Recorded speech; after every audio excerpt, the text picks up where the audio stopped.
Advent சர்ச்ன்ற என்னடா இப்படி எல்லாம் பேசுறானே நாஸ்திகன் நினைச்சிடாத. என்ன போல ஆஸ்திகம் உலகத்திலே கிடையாது. பிஷப்புக்கு உரிமை இருக்கு அட்வென்ட் சர்ச்சுக்குள்ள வேலை நீ கேமரா வந்து வைக்க கூடாதுன்னு சொல்றதுக்கு, இல்ல திருச்சபைக்குள்ள வரக்கூடாதுன்னு சொல்றதுக்கு ஒரு பையனுக்கும் உரிமை கிடையாது. வரம்ல பெந்தேகோஸ்தே சபைகள் இண்டிவிஜுவல் சபை என்ன நாசமா போட்டோம், மண்ணா போட்டோம். ஆனா என்ன வரமாட்டேங்குது? சில காலையில சாப்பிட்ட பொங்கல் இட்லி எல்லாம் வெளியில ஆமேனே வரமாட்டேங்குது. சத்தமா ஒரு ஆமேன்னு சொல்லுங்க எல்லாரும். எழுப்புதலுக்கு முதல் அடையாளம் என்னன்னு சொல்ற எதிர்ப்பு. இயேசுவின் ஊழியத்திற்கு எதிர்ப்பு இருந்தது. எங்க எதிர்ப்பு இருக்குதோ அங்க எழுப்புதல் நடக்குதுன்னு அர்த்தம். பிசாசு உலாவுற இடத்துல எதிர்ப்பே இருக்காது. சத்தமா ஒரு ஆமேன்னு சொல்லுங்க. ஆனா இயேசு உலாவினார்னா பரிசேனால, சதுசேனால, வேத பாரகனால, நரகத்தால சும்மா இருக்க முடியாது. They will do something to stop this. ஆனா நான் உங்களுக்கு ஒரு உற்சாகமான காரியத்தை சொல்றேன். கிறிஸ்தவன் தொடங்கின நாள் முதல் இன்றைக்கு வரைக்கும் எழுப்புதலை, அதாவது எதிர்ப்பை சந்தித்து எழுப்புதலை கண்ட ஒரே சமயம் கிறிஸ்தவம். எதிர்ப்பை சந்தித்து எழுப்புதலை கண்ட ஒரே சமயம் கிறிஸ்தவம். The religion or the way that faced lot of criticism and opposition and yet it grown so much na அது only Christianity மட்டும்தான். So இந்த அட்வென்ட் சபைக்கு என்னுடைய அன்பையும் வாழ்த்துதலையும் தெரிவித்துக் கொள்கிறேன். ஆண்டவர் நல்லவர். அதே போல இங்க நான் வருவதற்கு முக்கிய காரணமா இருந்த ரைட் ரெவரண்ட் டாக்டர் எம்.ஜி. பக்த சிங் ஐயா அவர்களுக்கு ரொம்ப நன்றி. பேராயர், thank you so much for your love. உங்க அன்புக்கு நன்றி. இந்த ஐயா பக்த சிங் அவர்களுக்கு மறுபடியும் நன்றி. நான் உங்ககிட்ட போன்ல பேசினேன், ஒரே ஒரு வார்த்தை சொன்னேன். ஐயா, என்னையெல்லாம் ஒருத்தங்க மீட்டிங் கூப்பிடணும்னா அவங்க உண்மையிலே பரிசுத்த ஆவியானவரோட பலத்தோட இருந்தா மட்டும்தான் முடியும். ஏன்னா என்னைய கூப்பிட்டீங்கன்னா நீங்க ஒண்ணு ஃபேமஸ் ஆயிடுவீங்க, நீங்க ஃபேமஸ் ஆயிடுவீங்க. உங்களுக்கு வந்து ஒரு சில எதிர்ப்பாளர்கள் வருவாங்க. ரெண்டாவது, இனிமேல் தான் உங்களுக்கு ஆண்டவர், அதாவது உங்க ஆண்டவர் வந்து உங்களுக்கு முன்னால பூமி அதிர்ச்சி உண்டாகிற மாதிரி ஒரு சத்தம். 1 2 3 பின்னால சத்தம். ஓகே, ரொம்ப சிம்பிள். ஆனந்தத்தோட ஆடும் என் கால்கள், ஆனந்தத்தோட ஆடும். அவ்வளவு சொல்லுங்க. என் கால்கள் ஆனந்த சத்தமா ஆனந்தத்தோட ஆனந்த, என் கால்கள் ஆனந்த ஆனந்த. கொஞ்சம் ரிவோ வைக்கணும், வாலி ஏத்தணும்.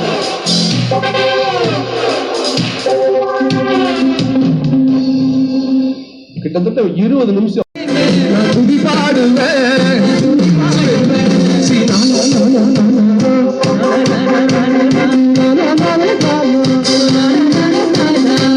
இந்த ப்ராடக்ட் எவ்வளவு அழகா மாறுறீங்க. பின்னால சத்தம் வரணும். நீங்க கேப்பீங்க, என்னப்பா ஆடலன்னா தப்பா? தப்பெல்லாம் இல்ல, ஆனா ஆடினா நல்லதுன்றேன். அவரை உயர்த்துவதுக்கு தான் அந்த உயிர். நான் கேக்குறேன், இங்க இருக்கிற பெரியவங்க எல்லாம் கேக்குறேன், அந்த வாலிப நாட்கள்ல நீங்க யார் யார் பாட்டுக்கலாமோ ஆட்டீங்க. இப்ப உள்ள பிள்ளைகள் இயேசுக்காக ஆடுறாங்க. ஆனா ஒரு வார்த்தையை நான் சொல்றேன், அடுத்த ஜெனரேஷன்ல இப்ப ஆண்டவருக்காக வெக்கம் இல்லாம ஆராதிக்கிறேன் உங்களெல்லாம் நெக்ஸ்ட்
பிசாசு வந்து ஈவினிங்ல ஒர்க் பண்ணல.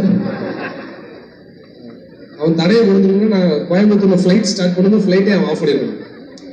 அவனால ஒன்றும் செய்ய முடியாது. இங்க தேவ பிரசனம் இருக்கு. நம்ம எல்லாம் எவ்வளவு அழகா கொண்டாடிக்கிட்டு இருக்கோம் ஆண்டவரை. நீங்க தடையா அதெல்லாம் ஒண்ணும் நினைக்காதீங்க. கரண்ட் போகணும் அத்தனை பேர் வந்து ஹெல்ப் பண்ணீங்க. எல்லாருக்கும் ஒரு கைத்தட்டு கொடுங்க. Thank you so much.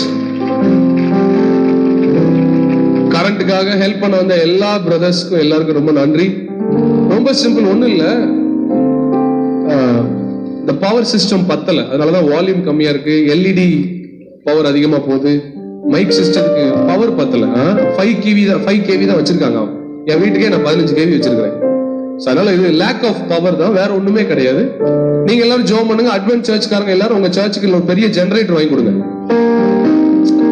சத்தமா, எனக்கு ஒரு தடையா தெரியல இது. வரும் ஸ்கூலுக்கு நீ சீஃப் கெஸ்டா போவ.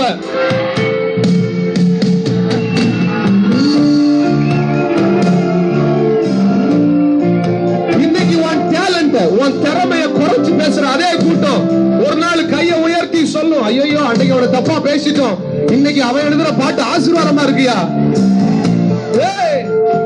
அடுத்து இந்த 6வது வசனம் தான்